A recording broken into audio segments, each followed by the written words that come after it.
Imagine करो एक chief minister या प्राइम मिनिस्टर को अरेस्ट करके जेल में भेज दिया जाए इवन विदाउट कन्विक्शन और 30th डे पर उनकी कुर्सी ऑटोमेटिकली चली जाए। Sounds like a political thriller, right?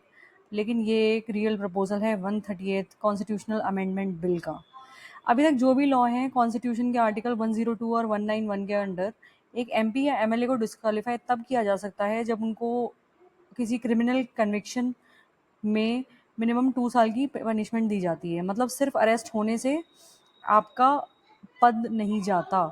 लेकिन इस नए प्रपोजल अमेंडमेंट जिसे हम कहते हैं, अगर कोई मिनिस्टर चाहे सीएम हो या पीएम हो 30 डेज के अंडर, सॉरी, अगर 30 डेज से ज़्यादा कस्टडी में है तो ऑटोमेटिकली उनका अपना ऑफिस लूज़ करना पड़ेगा, कन्विक्शन की ज़रूरत नहीं है।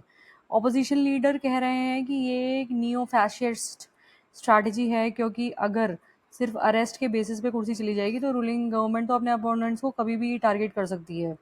ये इसका एक डाउनफॉल है। केरला के सीएम ने भी इसको क्रिटिसाइज़ किया है। उन्होंने बोला है कि ये नेचुरल जस्टिस के अगेंस्ट है और फेडरलिज्म को भी वीक करता है, क्योंकि अरेस्ट का मतलब गिल्टी होना नहीं होता। कन्विक्शन और कस्टडी में रहने दो अलग चीज़ें होती हैं। सपोर्टर्स को बिल के लिए बोल रहे हैं कि इससे करप्शन और क्रिमिनलाइजेशन कम होगा, लेकिन क्रिटिक्स कहते हैं कि ये एक बहुत डेंजरस वेपन है जो सेट करेगा जहां सिर्फ अरेस्ट करके किसी भी इलेक्टेड मेंबर को आप कुर्सी से निकाल सकते हो। तो ये एक डेमोक्रेसी के भी अगेंस्ट एक वेपन की तरह यूज़ हो सकता है। सो आप क्या कहना है इस चीज़ पे? ये अमेंडमेंट जो है क्लीन पॉलिटिकल व्यू के साथ लाया गया है या फिर ये एक पॉलिटिकल वेपन बन जाएगा?